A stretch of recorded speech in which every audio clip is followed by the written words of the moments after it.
Powerful people make places powerful. जी हाँ, ये बात बिल्कुल सही है। अगर पीपल पावरफुल हो तो उनकी वजह से उनका इलाका भी पावरफुल हो जाता है और उसके इलाके को उस व्यक्ति की ही नजरिए से देखा जाता है। ठीक इसी तरह से अगर आप चाहते हैं कि आपकी पर्सनालिटी भी पावरफुल हो तो उसके लिए क्या जरूरत है? पावरफुल वर्ड्स, यानी powerful words make people powerful.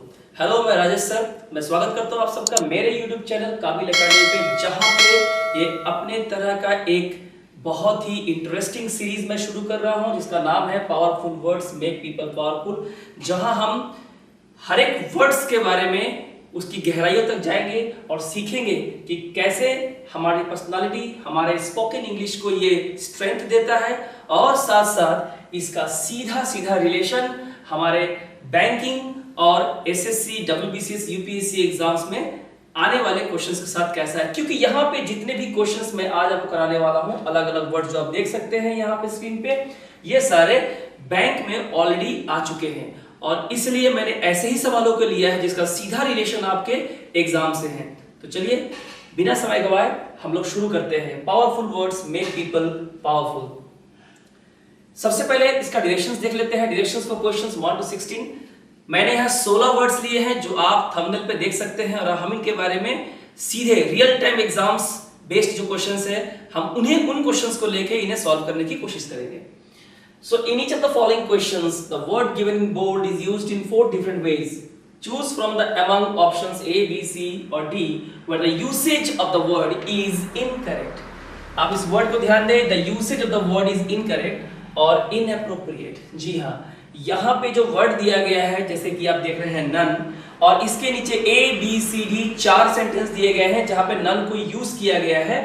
यहाँ आपको ये बताना है कि इन चारों सेंटेंस में वो कौन सा सेंटेंस है जहां पे इन वर्ड्स को इनकरेक्टली यूज किया गया है। जी हाँ, यानी कि 3 सेंटेंस यहां सही होंगे और एक आपका ग्रामेटिकली आपका गलत होगा और आपका वही होगा सही आंसर। तो शुरू कर दे। तो आज का सबसे पहला पावरफुल वर्ड है वो है नन। नन के बारे में हम क्या जानते हैं? हमने एक नेगेटिव वर्ड पढ़ा है जिनके बारे में हम जानते हैं, ये है नाइदर।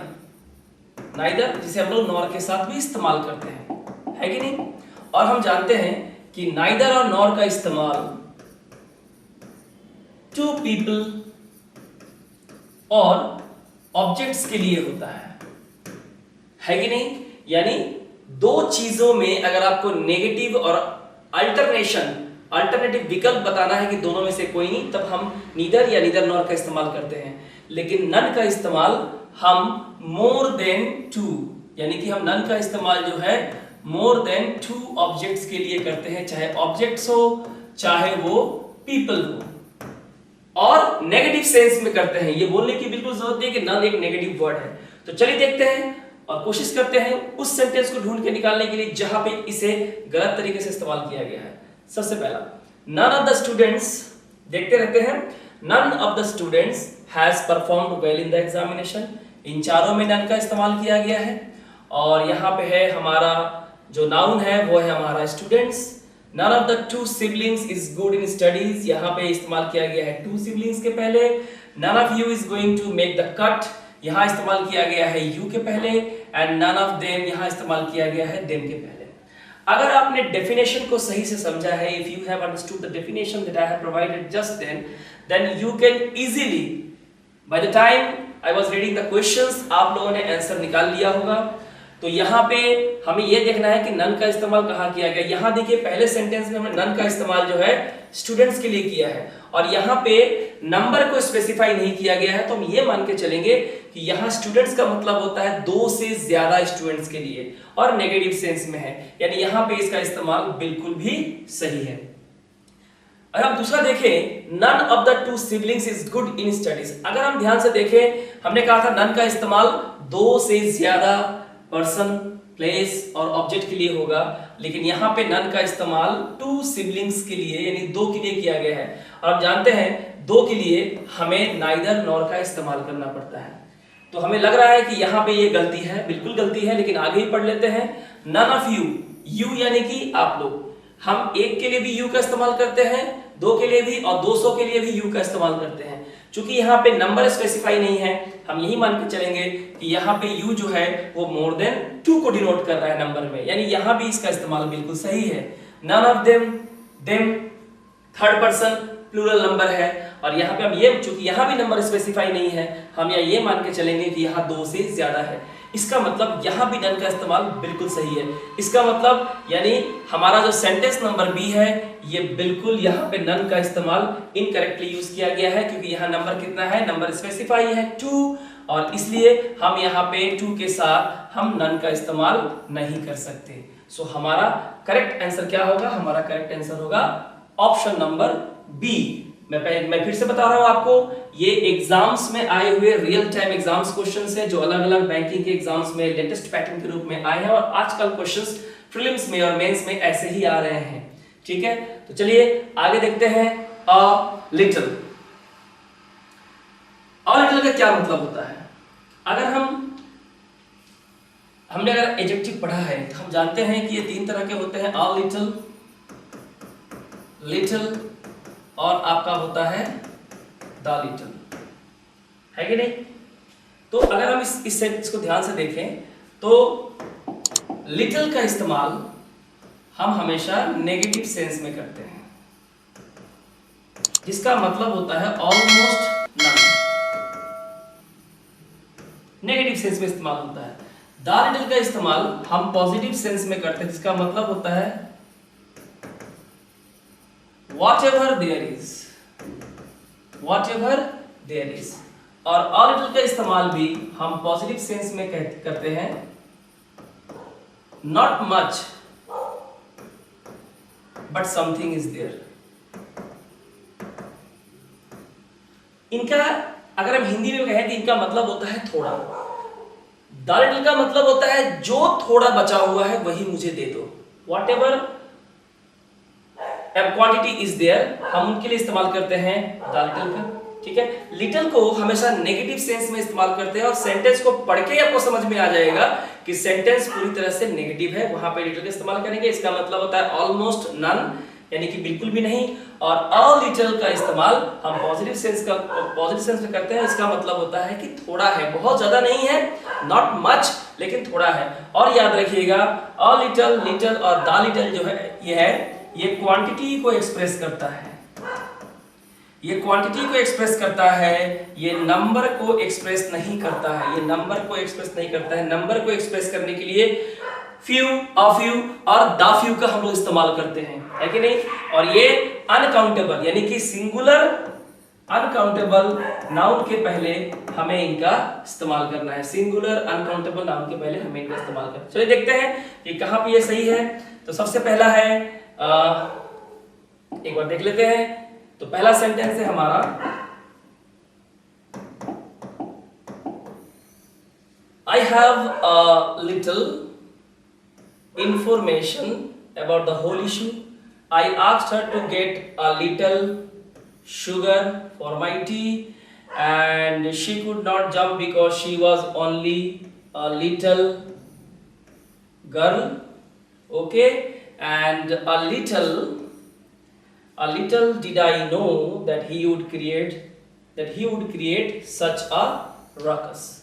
ठीक है, तो अगर हम इस सेंटेंस को देखें, और लिटिल के अगर हम सेंटेंस को अगर हम ध्यान से देखें तो यहां देखिए, सबसे पहले अ लिटिल जो सिंगुलर अनकाउंटेबल नाउन के पहले इस्तेमाल होता है, तो यहाँ पे इंफॉर्मेशन आपको पता है ये अनकाउंटेबल है। Information, machinery, scenery, luggage, baggage, है ना, इस तरह के जो नाउन, जो वर्ड्स है, जो नाउन है, ये अनकाउंटेबल होते हैं। आप इसके साथ एस और एस लगा के इन्हें काउंटेबल नहीं बना सकते, तो इसके पहले हम अ लिटिल का इस्तेमाल कर सकते हैं। और सेंटेंस देखिए, सेंटेंस पॉजिटिव है, क्या कह रहा है? I have a little information about the whole issue. ये जो पूरा इशू है, इसके बारे में मेरे पास थोड़ी सूचना है, यानी पॉजिटिव सेंस में ये बात कही जा रही है कि I have some sort of information, okay, regarding the whole issue, यानी ये सेंटेंस हमारा बिल्कुल सही है। Okay, I asked her to get a little sugar for my tea, यानी मैं चाय पी रहा हूं और मैंने उससे कहा कि मेरे लिए थोड़ा चीनी लेके आओ।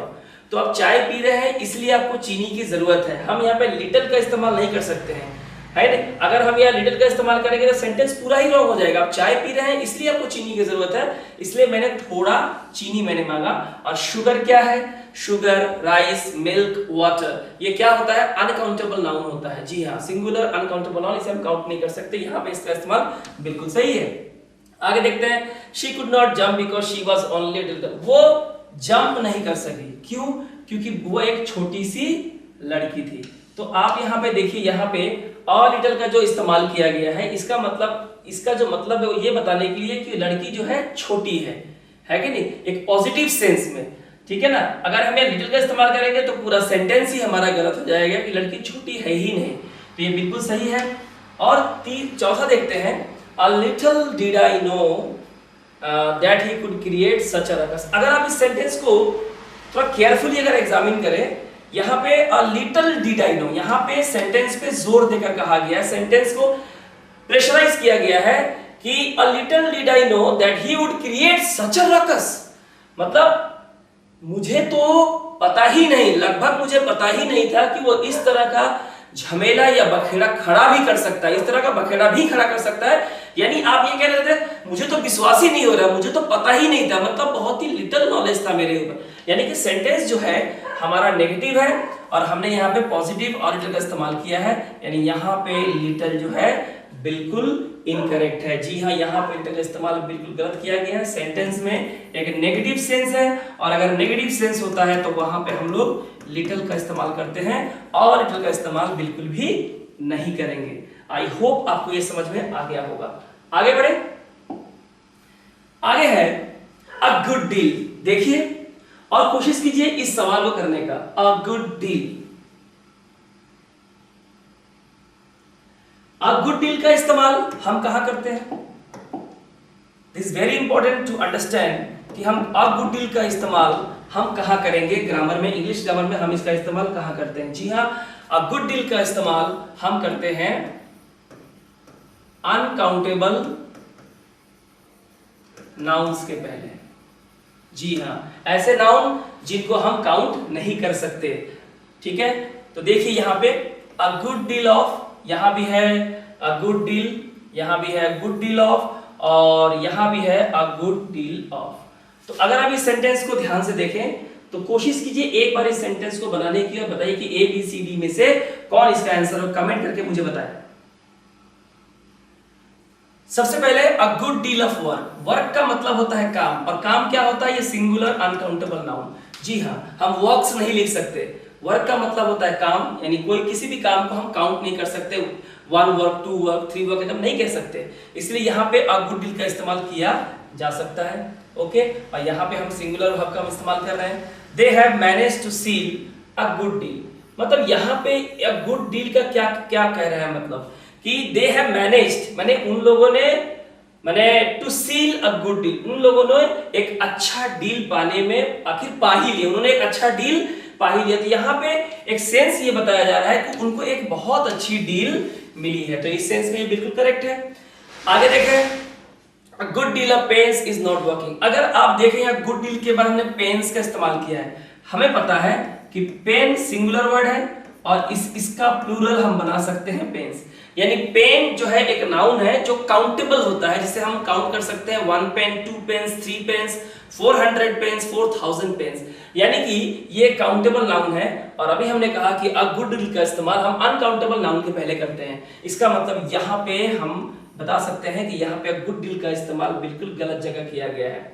आई have edited some writing but a good deal of it still remaining. अब यहाँ देखिए ऑफ राइटिंग, ठीक है, और ये राइटिंग का क्या मतलब होता है? इट। यहाँ पे जो इट प्रोनाउन का इस्तेमाल किया गया है वो इसी नाउन के लिए किया गया है, ठीक है। और ये राइटिंग यानी आप कुछ लिखते हैं वो अनकाउंटेबल होता है। ऑफ के बाद हम नाउन का इस्तेमाल कर रहे हैं जेरंड के रूप में, है कि नहीं? तो राइटिंग, तो यहाँ पे ये जेरंड यानी वर्बल नाउन की तरह इस्तेमाल हो रहा है और इसके लिए ही इट का इस्तेमाल किया गया है और इट के पहले हमने अ गुड डील का इस्तेमाल किया है। और राइटिंग यहाँ क्या है? राइटिंग यहाँ पे अनकाउंटेबल नाउन है, तो यहाँ पे इसका इस्तेमाल ही बिल्कुल सही है, यानी हमारा सही आंसर होगा option number C. I hope आपको समझ में आ गया होगा। सो लेट्स मूव ऑन, आगे बढ़ते हैं। हमारा 4 नंबर वर्ड देखिए, आपका पलक, और कोशिश कीजिए इसको बनाने का। ए बी सी डी में से कौन इसका आंसर होगा वो आप मुझे बताइए। अ कपल ऑफ, माने अगर हम आम बोलचाल की भाषा में कहें तो इसे हम कहते हैं एक आध। ठीक है, एक आध लेके आ जाओ, मैं खा लेता हूं, या मैं बेच लूंगा, या मैं एक आध मैं खरीद लूंगा, अ कपल ऑफ। तो इसका इस्तेमाल हम लोग काउंटेबल नाउन्स के पहले करते हैं। जी हाँ, काउंटेबल नाउन क्या होता है? जिसे हम लोग काउंट कर सकते हैं, जिनका सिंगुलर और प्लूरल हम बना सकते हैं, जैसे कि पेन, पेन्स, है कि नहीं? तो देखते हैं। They had a couple of advice, okay, we encountered a couple of rowdies, I have a couple of books, she had brought a couple of appetising sandwiches. So ये एडजेक्टिव है।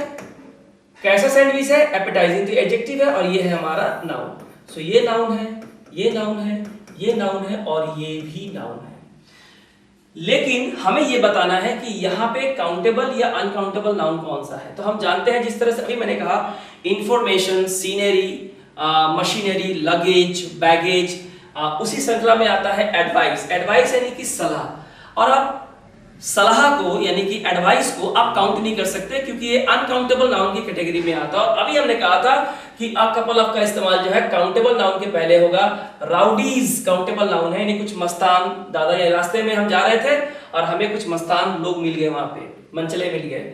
Books, book का plural form क्या होता है? Books, rowdy का rowdies, sandwich का sandwiches, यानी कि ये तीनों नाउन जो है वो काउंटेबल नाउन है, और इनके पहले अ कपल ऑफ का इस्तेमाल कर सकते हैं। लेकिन एडवाइस के पहले हम कपल ऑफ का इस्तेमाल बिल्कुल नहीं कर सकते, क्योंकि एडवाइस अनकाउंटेबल नाउन है। आई होप आपको ये समझ में आ गया होगा। तो हमारा जो रॉन्ग सेंटेंस है वो है हमारा ए नंबर।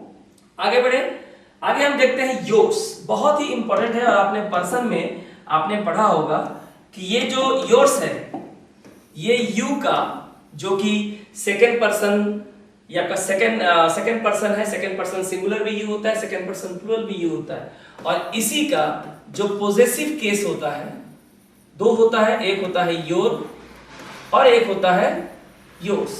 ठीक है, योर के बाद हमें नाउन की जरूरत पड़ती है, क्योंकि योर प्रोनाउन होने के अलावा इसे हम लोग पॉजेसिव एडजेक्टिव भी कहते हैं। जी हाँ, इसे पॉजेसिव एडजेक्टिव भी कहते हैं, और एडजेक्टिव हमेशा नाउन के पहले इस्तेमाल होता है। तो योर के बाद हमें नाउन की जरूरत है, लेकिन योर्स जो है ये प्रोनाउन है, ये प्रोनाउन है that is used in place of a noun, और प्रोनाउन को हम नाउन की जगह पे इस्तेमाल करते हैं। इसलिए जब हम योर्स का इस्तेमाल करेंगे तो इसके बाद हम नाउन का इस्तेमाल बिल्कुल नहीं करेंगे, इस बात का हमको ध्यान रखना है। तो देखते हैं कि किस सेंटेंस में से गलत तरीके से इस्तेमाल किया गया है। The song that I was listening to was yours. Okay, यहाँ योर्स के बाद कोई नाउन नहीं है। I will get yours gaming, किसका गेमिंग? यहाँ पे देखिए योर्स के बाद जो है गेमिंग सीडी, कैसा सीडी? Gaming CD. सीडी यहाँ पे नाउन है, योर्स के बाद नाउन का इस्तेमाल किया, कहा गया था कि योर्स के बाद नाउन का इस्तेमाल बिल्कुल भी नहीं करना है, क्योंकि यहाँ पे योर्स प्रोनाउन है। अगर योर होता तो हम नाउन का इस्तेमाल करते, लेकिन यहाँ योर्स है, हम नाउन का इस्तेमाल नहीं करेंगे। यहाँ सेंटेंस गलत है। The superb article of, superb article किसका? योर्स का। और योर्स के बाद देखिए वाज का इस्तेमाल है, यहाँ कोई नाउन नहीं है, नाउन पहले ही इस्तेमाल हो चुका है। द सुपर्ब आर्टिकल, लेकिन नाउन पहले इस्तेमाल कर सकते हैं, लेकिन योर्स के बाद नाउन का इस्तेमाल नहीं कर सकते, यानी कि बिल्कुल सही है। The house that they had been living in for so long was yours, यानी कि वो घर जिसमें वे लोग जो है काफी लंबे समय से रह रहे थे, वो किसका था? तुम्हारा था। यानी यहाँ योर्स के बाद किसी भी तरह का नाउन यहाँ पे नहीं है, यानी ये सेंटेंस भी बिल्कुल सही है, ए नंबर भी सही है। हमारा गलत सेंटेंस जहाँ पे योर्स को गलत तरीके से यूज किया गया वो है सेंटेंस नंबर बी। यहाँ योर्स के बाद गेमिंग सीडी, सीडी यानी गेमिंग आपका एडजेक्टिव हो गया। कैसा CD? Gaming CD, CD noun है, योर्स के बाद नाउन का इस्तेमाल नहीं कर सकते। This is very important to understand that it is prohibited to use any kind of noun after yours. You can use a noun after your but not after yours. आगे देखते हैं। आगे बहुत ही कॉमन वर्ड है जो आप लोगों ने पढ़ा है, और ये वर्ड है एनी। जी हाँ, एनी का इस्तेमाल, एनी क्या है? एनी एक डिटरमाइनर है। जी हाँ, डिटरमाइनर, और इसे एनी का इस्तेमाल हम कहा करते हैं?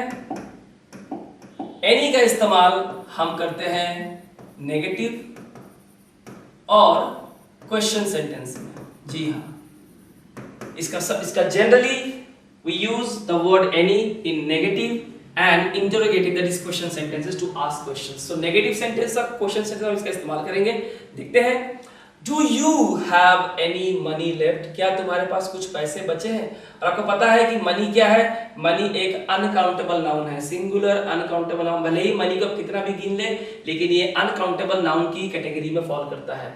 चूंकि यहाँ क्वेश्चन मार्क है, ठीक है, हम यहाँ एनी का इस्तेमाल कर सकते हैं, बिल्कुल भी सही है, ठीक है। उसके बाद हम देखते हैं, she was not left with any other way except quitting. So not she was not left, sentence हमारा नेगेटिव है कि नहीं? तो हम यहाँ पे एनी का इस्तेमाल कर सकते हैं, बिल्कुल सही है। I have eaten some food but I still have any left.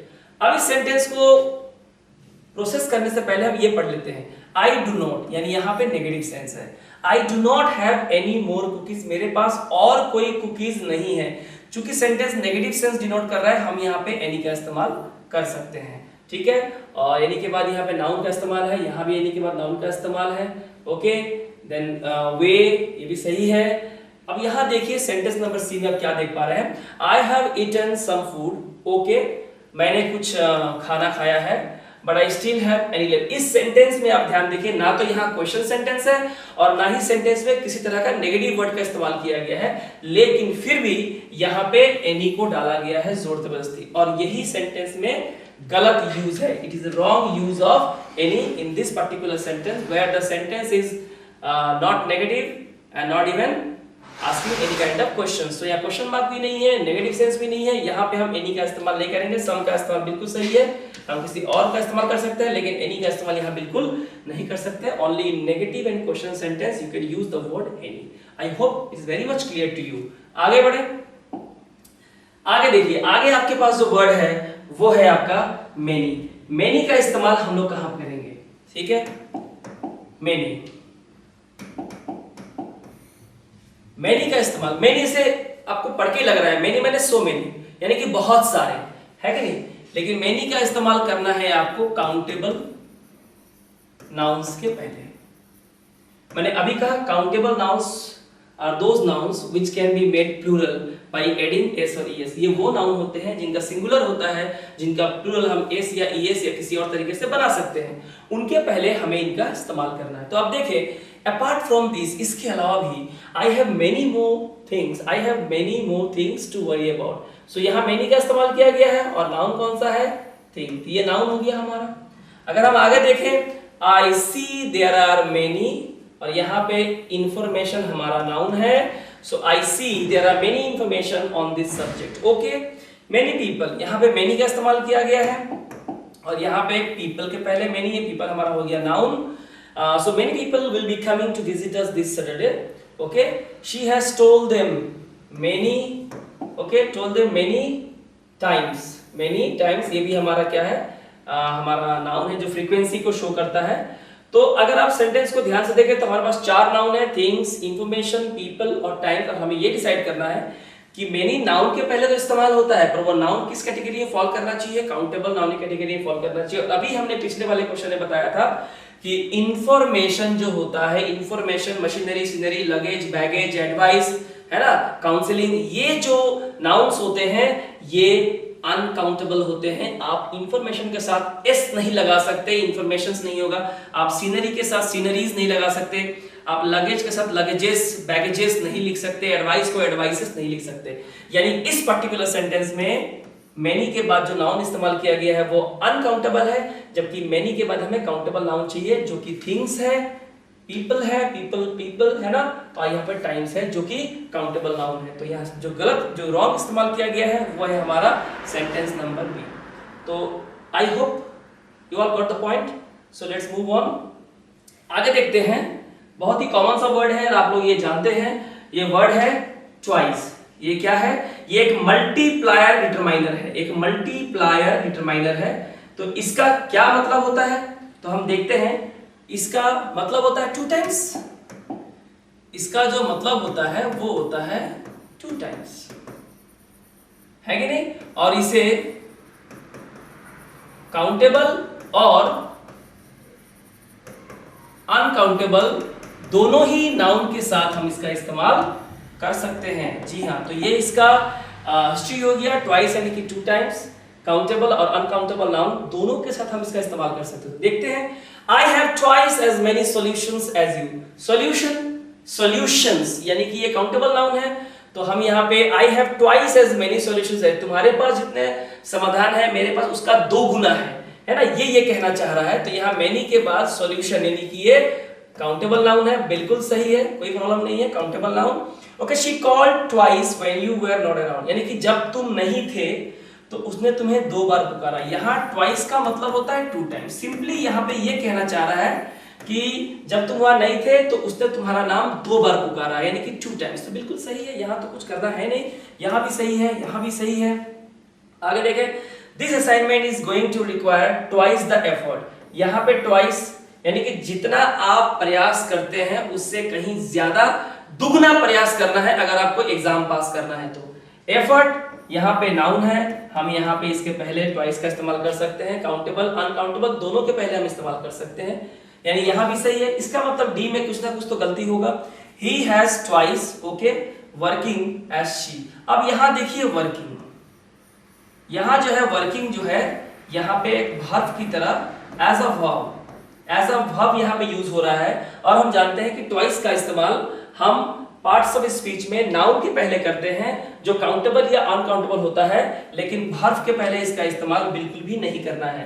इसका मतलब इस सेंटेंस में ट्वाइस का इस्तेमाल गलत किया गया है। आई होप आपको ये रूल्स ट्वाइस के बारे में समझ में आ गया होगा। ये क्वेश्चंस एग्जाम से क्वेश्चंस है, मेरे बनाए क्वेश्चंस तो बिल्कुल भी नहीं है, लेटेस्ट पैटर्न के क्वेश्चंस है जो अलग अलग प्रीलिम्स और मेंस के एग्जाम से पूछे जा रहे हैं आजकल और पूछे जाएंगे। ठीक है, आपको पार्ट्स ऑफ स्पीच बिल्कुल क्लियर होना चाहिए। तो आगे देखें, आगे देखते हैं, यहाँ पे एक है क्वाइट और एक है दी। तो हम देखते हैं क्वाइट के बारे में। तो क्वाइट क्या है, क्वाइट का क्या मतलब होता है? क्वाइट जो है एक इंटेंसिफायर है, to a fairly great extent. इसका मतलब होता है to a fairly great extent, यानी काफी हद तक, है ना। ये क्या है स्टूडेंट्स? ये है एक इंटेंसिफायर। इंटेंसिफायर क्या होता है? जो किसी चीज की इंटेंसिटी को बढ़ा देता है ना। अगर कमजोर है तो उसे और ताकत दे देता है, इंटेंसिफाई कर देता है, स्ट्रेंथ को उसके बढ़ा देता है। इसका मतलब होता है to a fairly great extent, काफी ज्यादा हद तक। सो इसे आप इसके साथ कंफ्यूज ना करें। ये है क्वाइट, ये है क्वाइट, यह है क्वाइट, QUIET, यानी कि साइलेंस, यानी कि शांत रहना, चुपचाप रहना। और ये QUIT क्वाइट है, इसका मतलब होता है to a fairly great extent. तो बताइए ABCD में से इसका आंसर हमारा कौन सा होगा? ये बहुत इंपॉर्टेंट है, ठीक है। तो हम देखते हैं, Jai Kishan made quite a fool of himself by wearing that funny dress. यानी Jai Kishan made quite a fool, यानी इस तरह का फनी, देखिए फनी ड्रेस, यानी कि जो ड्रेस पहना गया था वो देख के कोई भी हंसेगा। सेंटेंस में ये कहना चाह रहा है कि जय किशन ने इस तरह का ड्रेस पहनकर काफी हद तक अपने आप को बेवकूफ बना लिया। To a very great extent he seems to be a fool by wearing that funny dress. यानी कि ये हमारा सेंटेंस बिल्कुल सही है, सेंटेंस का जो मतलब है वो बिल्कुल सही है, quite a fool, okay. There was silence after the teacher asked them to stay quiet. अब देखिए पढ़ के कोई भी ये कह देगा कि जब टीचर ने उन्हें चुप रहने के लिए कहा तो क्लास में क्या हो गया? सन्नाटा पसर गया, यानी कि सन्नाटा छा गया। तो अगर हम साइलेंस की बात कर रहे हैं तो इस क्वाइट का इस्तेमाल तो बिल्कुल भी नहीं होगा। तो क्या होगा? QUIET, क्वाइट, यानी कि ये क्वाइट होगा जो हमने अभी यहाँ पे लिखा था, जो साइलेंस को डिनोट करता है। यानी कि बहुत आसानी से हम बता सकते हैं कि यहाँ पे क्वाइट का इस्तेमाल गलत किया गया है। C number, she made quite a fuss about the whole issue, मतलब उसने पूरे मुद्दे का एक बखेड़ा खड़ा कर दिया, काफी हद तक इसको मतलब बढ़ा चढ़ा के, टू फिर ग्रेट एक्सटेंट इसको मैंने ज्यादा बखेड़ा बना दिया, जो कि करना नहीं चाहिए था। तो यहाँ पे क्वाइट का इस्तेमाल बिल्कुल भी सही है। हम स्पोकन इंग्लिश में भी क्वाइट अ फस का इस्तेमाल करते हैं, छोटी सी मुद्दे का बड़ा बना देना, बिल्कुल सही है। हमने क्या किया? चीजों को इंटेंसिफाई कर दिया जो होनी नहीं चाहिए थी। Oh this place is quite a mess, oh ये प्लेस तो, ये जगह तो एकदम बर्बाद है ना। यानी काफी हद तक ये प्लेस रहने लायक नहीं है, यानी ये बिल्कुल सही है, ठीक है, स्पोकन इंग्लिश में इसका इस्तेमाल करते हैं। तो जो सेंटेंस हमारा गलत था वो था बी साइलेंस, यानी कि क्वाइट नॉट क्वाइट। ठीक है, आगे देखते हैं। आगे है जो इससे आप काफी ज्यादा फेमिलियर है और वो वर्ड है दी। आपको पता है कि दी क्या है, एक डेफिनिट आर्टिकल है। जी हाँ, दी क्या है, आपका एक डेफिनिट आर्टिकल है। हम देखते हैं इसको। The human beings are inherently selfish in nature, यहाँ पे हमने लगाया है दी ह्यूमन बीइंग। ठीक है, तो ये हमारा हो गया एक। This policy is inclined more in favor of the rich. Dave goes to the hospital to wipe the floor there, and इसके बाद she is the senior most member of the committee. दा का इस्तेमाल हम लोग कहाँ पे करते हैं? दा एक डेफिनिट आर्टिकल है, यानी एक बहुत ही स्पेसिफिक और पर्टिकुलर पीपल, प्लेस, पर्सन या किसी भी सिचुएशंस के बारे में हम लोग इसका इस्तेमाल करते हैं, मेंशन करते हैं, या जिन चीजों का मेंशन हम ऑलरेडी कर चुके हैं उसे अगर स्टोरी में और कई बार अगर मेंशन करें तो उसके लिए हम लोग द का इस्तेमाल करते हैं। जैसे once upon a time there was a lion in the forest। अब इसके बाद लायन आप जितनी बार इस्तेमाल करेंगे इस स्टोरी में, हम दी लायन लिखेंगे, आ लायन नहीं, क्योंकि लायन के बारे में हमने ऑलरेडी मेंशन कर दिया। स्टोरी में जितनी बार लायन आएगा हम दी का इस्तेमाल करेंगे। ओके, सो यहाँ पे अगर हम ध्यान से देखें, this policy is inclined more in favour of the rich. The rich का मतलब होता है अमीर नहीं। द रिच जो है, रिच के पहले या पुअर के पहले दा लगाते हैं तो ये पूरे क्लास को डिनोट करता है, अमीर लोगों की जो पूरी एक जमात है उसके लिए, यानी कि इसका मतलब होता है the rich people, the rich people. और जब आप पूरे क्लास को डिनोट करते हैं, किसी एक जाति समुदाय को डिनोट करते हैं, तो आपको उसके नाउन के पहले दा का इस्तेमाल करना पड़ता है। आगे देखें, Dev goes to the hospital to wipe the floor, यानी कि वह जहां का, यानी उससे अस्पताल में जाके वहां का फ्लोर साफ करना, यानी कि we are talking about a specific hospital जिसके फ्लोर को साफ करने के लिए देव वहां पे गया है। यानी कि स्पेसिफिक हॉस्पिटल है जिसके बारे में ये बात चल रही है। तो किसी भी स्पेसिफिक चीजों के लिए, पर्टिकुलर चीजों के लिए जिसे हम मेंशन करते हैं स्टोरी में, उसके पहले हम भी दा का इस्तेमाल करते हैं। ये भी बिल्कुल सही है, यानी कि यहाँ और यहाँ बिल्कुल सही है। She is the senior most superlative degree, superlative degree के पहले भी हम दी का इस्तेमाल करते हैं। और क्या है ये? सीनियर मोस्ट मेंबर है किसकी? कमिटी की। That means we are talking about a particular committee, we are talking about a particular committee. तो इसलिए इसके पहले हम किसका इस्तेमाल करेंगे? दा का इस्तेमाल करेंगे। मनुष्य यानी कि ह्यूमन बींग्स के पहले दा का इस्तेमाल हम नहीं करते हैं। जैसे मैन इज मॉर्टल, मनुष्य मर जाता है, मनुष्य नाशवान है, लेकिन मैन के पहले आप दा का इस्तेमाल बिल्कुल भी नहीं कर सकते हैं। In the same way human beings के पहले हम दा का इस्तेमाल नहीं करेंगे। यहाँ इसे गलत इस्तेमाल किया है, बाकी तीनों हमारा बिल्कुल सही है। ओके, आई होप आपको क्लियर हो गया होगा। तो आगे देखते हैं, बहुत ही कॉमन सा एक आर्टिकल है, हमने अभी दा पढ़ा जो एक डेफिनेट आर्टिकल है, और दो इनडेफिनिट आर्टिकल होते हैं। ठीक है, जो अनस्पेसिफिक चीजों के पहले इस्तेमाल होता है, जिनके बारे में हमें पता नहीं होता है, इसलिए हम इन्हें इनडेफिनिट आर्टिकल कहते हैं। एक है एन और एक है ए। सो एन का इस्तेमाल आप सभी को पता है, कोई भी ऐसा word, any kind of word which either starts with a vowel or starts with a consonant but they have a vowel sound, यानी कि एन का इस्तेमाल उन वर्ड्स के पहले होगा जिनके फर्स्ट लेटर का प्रोनाउंसिएशन या साउंड जो है वॉवेल की तरह होता है, और ए का इस्तेमाल उनके पहले होगा जो वॉवेल से शुरू हो या कॉन्सोनेंट से शुरू हो, पर जो साउंड होगा वो साउंड कैसे होगा? कॉन्सोनेंट की तरह साउंड करेगा, कॉन्सोनेंट की तरह साउंड करेगा। तो आप ये दोनों क्वेश्चंस को जरा देखें एक बार, आप मुझे बताएं कि इसका सही आंसर क्या होगा, question number 11 and question number 12। देखिए, it is N apparatus that needs to be handled with care। apparatus में क्या है? ए है।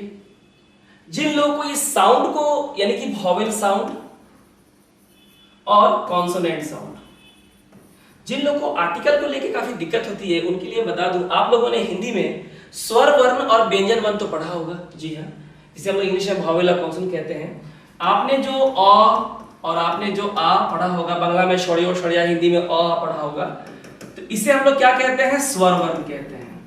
इसे हम लोग कहते हैं स्वर वर्ण, और इंग्लिश में इसे कहते हैं वॉवेल। ठीक है, इसके अलावा आपने क ख ग घ भी सभी ने पढ़ा है कि नहीं? इन्हें हम हिंदी में कहते हैं व्यंजन वर्ण। क्या कहते हैं? व्यंजन वर्ण। और इंग्लिश में हम इसे क्या कहते हैं, कॉन्सोनेंट। क्या कहते हैं, कॉन्सोनेंट। तो अगर आप इतना तो आप बिल्कुल जानते हैं, अगर अभी जानते हैं तो आपके लिए आर्टिकल बिल्कुल आसान है। साउंड क्या है, जैसे कि एपारेटस। अगर आपको प्रॉब्लम हो रही है ये समझने में कि यहां हम ए लगाएं कि एन, क्योंकि अब ए देख के एन नहीं लगा सकते। साउंड वॉवेल की तरह होगा तो एन होगा, साउंड अगर कॉन्सोनेंट की तरह होगा तो ए होगा। एपारेटस को अगर आप हिंदी में लिखें एपारेटस, तो हम पहले किसका इस्तेमाल करेंगे, ए का, जो अ आ है ना, अ आ ई जो उस कैटेगरी में ये फॉल करता है। तो अगर हम एपारेटस लिखेंगे, ए पा रेटस, अगर ऐसे लिखें तो पहला वर्ड जो इसको प्रोनाउंसिएशन होता है वो हिंदी के स्वर वर्ण से आता है। यानी हिंदी का पहला वर्ड जो है हिंदी का स्वर वर्ण है, यानी इसकी जो साउंड है वो वॉवेल की तरह है, और वॉवेल की तरह है तो बिल्कुल सही है, हम यहाँ पे एन का इस्तेमाल ही तो करेंगे।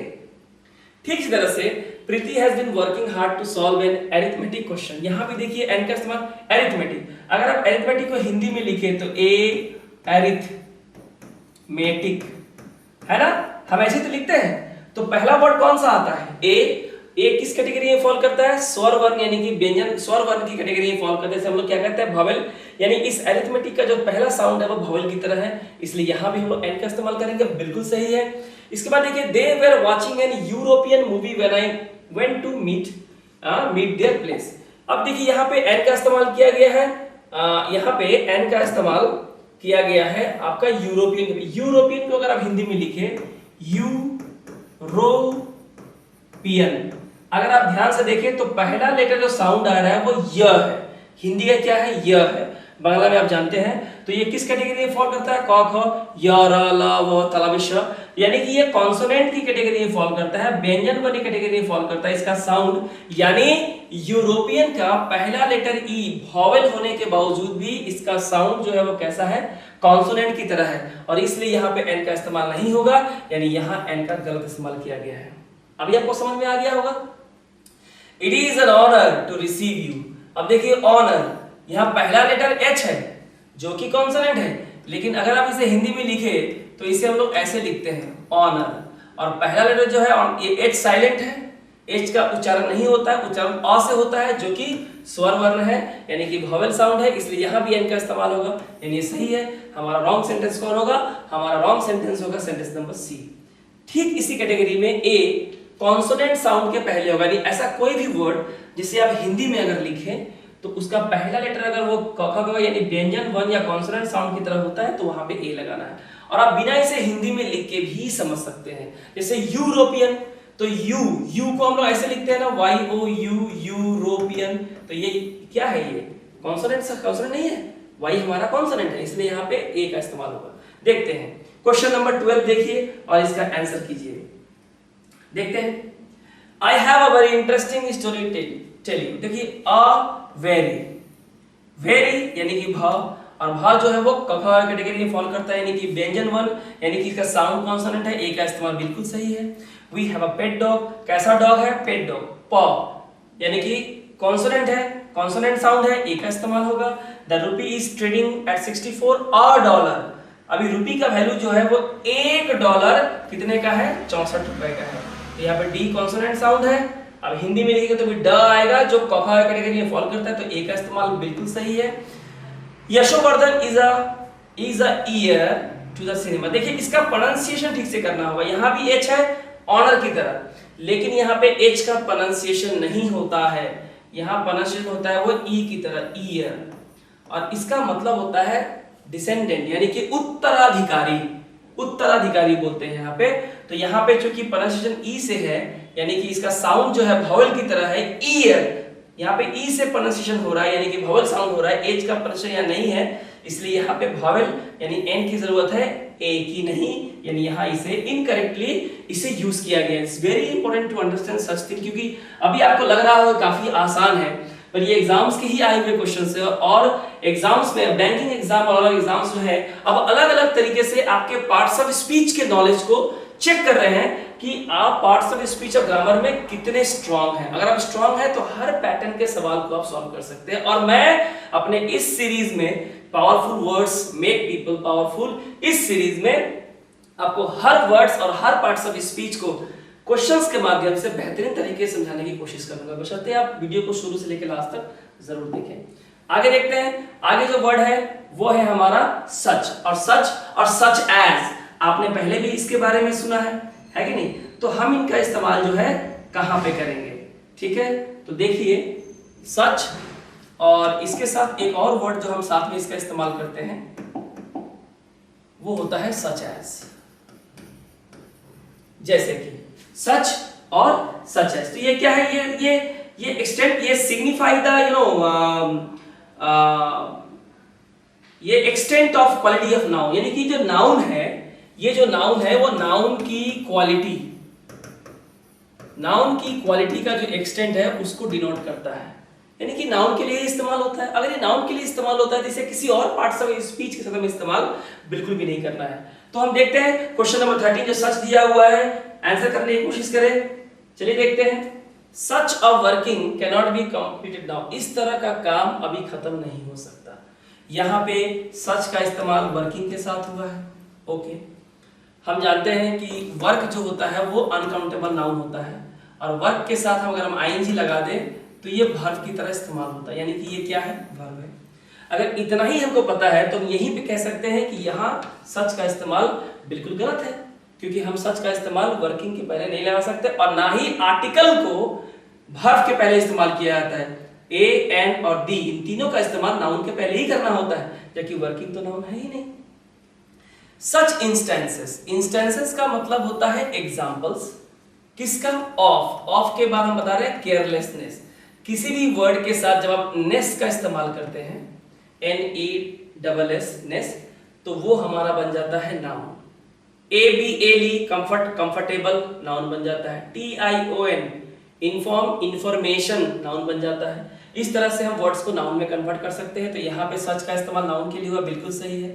ही is such a lazy person, कैसा पर्सन? लेजी पर्सन, ये भी एक नाउन है। That you can not get him to work, such का इस्तेमाल कर सकते हैं। The movie was such a hit that it broke all, it यानी कि कौन सा? मूवी के लिए इस्तेमाल हुआ है, यानी कि सच का इस्तेमाल जो है मूवी के लिए, इट का मतलब है मूवी, है ना? यानी कि ये भी सही है। यानी यहाँ अगर गलती है तो वो है सेंटेंस नंबर ए में, जो सच का इस्तेमाल हमने वर्क के पहले कर दिया है, वर्किंग के पहले कर दिया, जो बिल्कुल भी गलत है। आई होप आपको समझ में आ रहा होगा। तो देखते हैं आगे कौन सा वर्ड है। आगे देखते हैं हाफ। हाफ का क्या मतलब? सबको पता है, हाफ का मतलब होता है 50% और अप्रोक्सीमेटली 50%। उस जगह पे हम हाफ का इस्तेमाल करते, तो काफी कॉमन वर्ड है, लेकिन एग्जाम में आपको इस वर्ड को भी कहां पे गलत तरीके से इस्तेमाल किया गया है, इसको ढूंढने में भी आपको काफी मुश्किल पैदा कर सकता है। तो हम देखते हैं यहाँ पे कहां पे इसका इस्तेमाल जो है वो गलत किया गया है। ठीक है, Shantanu doesn't listen to instructions half the times. Shantanu जो है, शांतनु को जब इंस्ट्रक्शंस दिए जाते हैं, शांतनु कुछ करने के लिए जो निर्देश दिए जाते हैं, तो आधे समय तो ऐसा होता है कि वो आधे समय बात को सुनता ही नहीं है। यानी यहाँ पे जो सेंस बोला गया है, एक सिचुएशंस क्रिएट करने की कोशिश की गई है कि हाफ द टाइम्स, आधा समय तो ऐसा बीत जाता है कि उसको वो इंस्ट्रक्शंस को सुनता ही नहीं है। यानी यहाँ पे सेंटेंस को सही इस्तेमाल किया गया है हाफ को, जहां पे टाइम्स के लिए हमने यहाँ पे इस्तेमाल किया कि half the times he doesn't listen to the instructions given to him. Now sentence number B देखते हैं हम लोग हाफ का। ठीक है, he isn't even half as tall as his younger brother, यानी उसका छोटा भाई जितना लंबा है उसका आधा लंबा भी वो नहीं है। जितना लंबा है उसका आधे कद तक भी वो नहीं पहुंचा है। यानी कि यहाँ भी सेंटेंस को सही इस्तेमाल किया गया है, यानी छोटा भाई इतना लंबा है उतना उसके आधे लंबा भी वो नहीं है, ही नहीं है। यानी यहाँ भी इसका इस्तेमाल बिल्कुल सही है। The coins that I initially have half, बोला है the coins that I initially have half. अब यहाँ देखिए सी नंबर सेंटेंस में चीजें क्लियर नहीं है, चीजें जो है वो क्लियर नहीं है। The coins that I initially, वो सिक्के जो शुरू में मेरे पास थे, initially that I initially have half. Half क्या? यहां पे सेंटेंस इनकम्प्लीट है। सेंटेंस में ये नहीं बताया जा रहा है। अगर सेंटेंस में कुछ ऐसा कहा जाता है कि जिन्होंने मुझे कॉइन्स दिए से उसका हाफ ही मेरे पास बचा हुआ है, उसका हाफ ही मेरे पास बचा हुआ है, तो सेंटेंस हमारा क्या होता, बिल्कुल सही होता। लेकिन यहाँ पे हाफ को जिस जगह इस्तेमाल किया गया, इसके पास इंफॉर्मेशन जो है इनकम्प्लीट है, यानी यहाँ पे हाफ का इस्तेमाल बिल्कुल गलत है। और पढ़ के भी लग रहा है चीजें काफी ऑकवर्ड सी लग रही है पढ़ने में, यहाँ ये गलत है। You will have to break this coconut and use half of it in the pudding। बोल रहा है कि आपको इस कोकोनट को, नारियल को तोड़ना होगा, और जब आप नारियल को तोड़ते हैं तो नारियल के दो भाग होते हैं, और आधे भाग को हम क्या कहते हैं, हाफ द कोकोनट, है ना। यानी यहाँ पे हाफ ऑफ ईट यानी कि कोकोनट, और उसके हाफ को यानी उसके आधे भाग को पडिंग के लिए इस्तेमाल कर सकते हैं। यानी यहाँ भी इसका इस्तेमाल बिल्कुल सही है। यानी सी नंबर सेंटेंस में हमने हाफ को गलत तरीके से इस्तेमाल किया है, मीनिंग इनकम्प्लीट है, सेंस नहीं दे पा रहा है पूरा। आगे देखते हैं। हमने इसके पहले लिटिल हमने पढ़ा था और हमने ये बताया था, और ये इस वीडियो का लास्ट दो वर्ड है, काफी इंपॉर्टेंट है। फ्यू हमने भी पहले बताया था कि लिटिल और लिटिल द लिटिल का इस्तेमाल सिंगुलर अनकाउंटेबल नाउन और क्वांटिटी को एक्सप्रेस करने के लिए किया जाता है, जबकि फ्यू का इस्तेमाल नंबर को एक्सप्रेस करने के लिए किया जाता है। किसे एक्सप्रेस करने के लिए किया जाता है, नंबर, यानी कि संख्या। यानी कि फ्यू एक होता है अ फ्यू और एक होता है द फ्यू। और सेम उसी तरह से फ्यू का इस्तेमाल नेगेटिव सेंस में होता है। फ्यू का मतलब होता है लगभग एक भी नहीं है, ऑलमोस्ट नन, कुछ भी नहीं है। नेगेटिव सेंस में इसका इस्तेमाल करेंगे, नेगेटिव सेंटेंस में इसका इस्तेमाल करेंगे। अ फ्यू और द फ्यू दोनों पॉजिटिव सेंस देते हैं। अ फ्यू का मतलब होता है not many but something is there, बहुत ज्यादा नहीं है लेकिन थोड़ा है, जो भी है थोड़ा है। और तीसरा है द फ्यू। द फ्यू का मतलब होता है whatever number is there, whatever number available is there, जितना कुछ भी अवेलेबल है तुम्हारे पास वो देखो, थोड़ा हो या ज्यादा हो। सो फ्यू का इस्तेमाल नंबर के लिए करते हैं, ठीक है, नेगेटिव सेंस में। अ फ्यू और द फ्यू का इस्तेमाल हम लोग पॉजिटिव सेंस में करते हैं। तो देखते हैं इसका इस्तेमाल हम लोग कहां पे करेंगे। Few students were able to solve that question। कह रहा है कि इस क्वेश्चन को, ठीक है, few students were able to solve that question, इसका मतलब होता है ना के बराबर ऐसे स्टूडेंट थे जिन्होंने जो इस क्वेश्चन को सॉल्व कर पाए, यानी कि ऑलमोस्ट नन। सेंटेंस का मीनिंग इसे थोड़ा सा और भी एलाबोरेट करना चाहिए था, क्योंकि इससे पूरा सेंस क्लियर नहीं हो रहा। मैं इसे जोड़ देता हूं। few students were able to solve that question and so the teacher was unhappy। अब आप देखें, जब मैंने इस सेंटेंस को यहां पे जोड़ दिया तो क्या मीनिंग हो रहा है, few students were able to solve that question and so the teacher was unhappy। अब आप देखिए कैसे पता चला कि सेंटेंस नेगेटिव है। जब मैंने एक रेफरेंस सेंटेंस यहां पे जोड़ के दिया and so the teacher was unhappy, इसलिए टीचर जो था वो नाखुश था, दुखी था। क्यों दुखी था, क्योंकि ना के बराबर स्टूडेंट ने इस क्वेश्चन को सॉल्व किया था। और इससे पता चल रहा है अनहैप्पी से कि यहां हमको फ्यू का इस्तेमाल करना है और फ्यू का नहीं, यानी कि ये सेंटेंस हमारा बिल्कुल सही है। अब देखिए, Jaswant had drafted most of the documents, यहां पे द का इस्तेमाल होगा, sorry. Jaswant had drafted most of the documents but few were left. But बोला है। अब देखिए यहां पे मोस्ट का इस्तेमाल किया गया है, फिर यहां बट का इस्तेमाल किया गया, चीजें यहीं पे क्लियर हो जाती हैं। जसवंत ने ज्यादातर डॉक्यूमेंट्स को ड्राफ्ट कर लिया है, तैयार कर लिया है, लेकिन थोड़े रह गए हैं। क्योंकि देखिए मोस्ट का मतलब ये नहीं होता है ऑल, मोस्ट का मतलब होता है ऑलमोस्ट ऑल, जितने थे लगभग सभी को ड्राफ्ट कर लिया है, लेकिन थोड़े रह गए, यानी कि कुछ तो रह गए हैं, पॉजिटिव सेंस में कुछ तो रह गए, उन्हें करना होगा। लेकिन जब आप फ्यू का इस्तेमाल करते हैं, हम जानते हैं फ्यू का इस्तेमाल का मतलब होता है लगभग कुछ भी नहीं बचा है। अगर कुछ भी नहीं बचा होता तो यहाँ मोस्ट का इस्तेमाल नहीं होता, ऑल ऑफ द डॉक्यूमेंट्स, है ना। लेकिन मोस्ट कहने का मतलब है कुछ तो ही बचा हुआ, कुछ बचा हुआ है तो फ्यू का इस्तेमाल तो होगा नहीं, यहाँ इस्तेमाल होगा अ फ्यू। यानी यहाँ पे जो फ्यू का इस्तेमाल किया गया वो बिल्कुल गलत है। अगर हमें इतनी सी बात समझ में आती है तो हम यहाँ पे बिल्कुल सही कर सकते हैं, है कि नहीं। तो आगे देखते हैं। I know few young man who are bright enough. बोला है कि आई नो, मैं ना के बराबर ऐसे यंग मैन जानता हूं जो कि काफी मेधावी है, यानी कि मेरे नॉलेज में ऐसे लोग बहुत ही ना के बराबर हैं जो मुझे पता है। यहां भी सही है। Ram has few options left now, so मैं यहां पे जोड़ दे रहा हूं, so he is very nervous. अब इस सेंटेंस को जोड़ने के बाद राम क्या है, बहुत ही नर्वस है, टेंस है, क्योंकि अब उसके पास ना के बराबर विकल्प बचे हैं, यानी कि उसके पास विकल्प अब ऑलमोस्ट नहीं है, और इसलिए वो क्या है, नर्वस है। और नर्वस है, इसी से पता चला कि सेंटेंस हमारा नेगेटिव है, और नेगेटिव होगा तो फ्यू का इस्तेमाल होगा, अब फ्यू या द फ्यू का इस्तेमाल बिल्कुल भी नहीं करेंगे। आज का हमारा अंतिम वर्ड है पावरफुल वर्ड्स के सीरीज में, तो आज का हमारा अंतिम वर्ड है सेवरल, और सेवरल को भी जो है मेनी के सेंस में यूज करते हैं, और सेवरल का इस्तेमाल जो है ये भी काउंटेबल नाउन्स के पहले ही होता है। जी हाँ, ये भी काउंटेबल नाउन्स के पहले इसका इस्तेमाल करते हैं। काउंटेबल नाउन यानी कि जिनका सिंगुलर और प्लूरल बनाया जा सकता है, ठीक है। तो देखते हैं कि बंटी है सेवरल आइडियाज, सेवरल का इस्तेमाल आइडियाज के पहले हुआ। आइडियाज नाउन है जो कि आइडिया का एक प्लूरल फॉर्म है, यानी कि ये काउंटेबल नाउन है। बंटी है several ideas that we can implement, Bunty के पास बहुत सारे आइडियाज हैं जिन्हें हम लागू कर सकते हैं, तो आइडियाज से बनते हैं आइडियाज, तो ये काउंटेबल नाउन की कैटेगरी में आता है, तो सही है। हिज वार्डरोब यानी जहां कपड़े रखते हैं, has his wardrobe has several shades of blue, shades of blue का मतलब होता है कि नीले कलर की बहुत सारी सुंदर ड्रेसेस हैं, और इन्हें इंग्लिश में हम लोग कहते हैं शेड्स ऑफ ब्लू, जो कि शेड का प्लूरल फॉर्म है, यानी कि ये भी काउंटेबल नाउन है, ये भी बिल्कुल सही इस्तेमाल किया गया है। आगे देखते हैं several cattle were coming back after grazing, इसे हम लोग पढ़ते हैं, पहले आगे देखते हैं। सेवरल न्यू मूवीज, आपको पता है मूवीज यानी कि सिनेमा, जो कि मूवी जो वर्ड है, जो सिंगुलर वर्ड है, इसका प्लूरल फॉर्म है। Several new movies will be screen on TV this month, इस मंथ बहुत सारे न्यू मूवीज जो है आ रही हैं। सो सेवरल का इस्तेमाल यहाँ पे, न्यू यहाँ पे क्या है, एडजेक्टिव, कैसी मूवी है, न्यू मूवी है, तो मूवी नाउन है, नाउन को क्वालिफाई करने वाले को एडजेक्टिव कहते हैं, तो मूवीज जो है वो मूवी से बनने वाला प्लूरल फॉर्म है, यानी कि ये काउंटेबल नाउन है, काउंटेबल नाउन के पहले मैंने अभी कहा हम सेवरल का इस्तेमाल कर सकते हैं।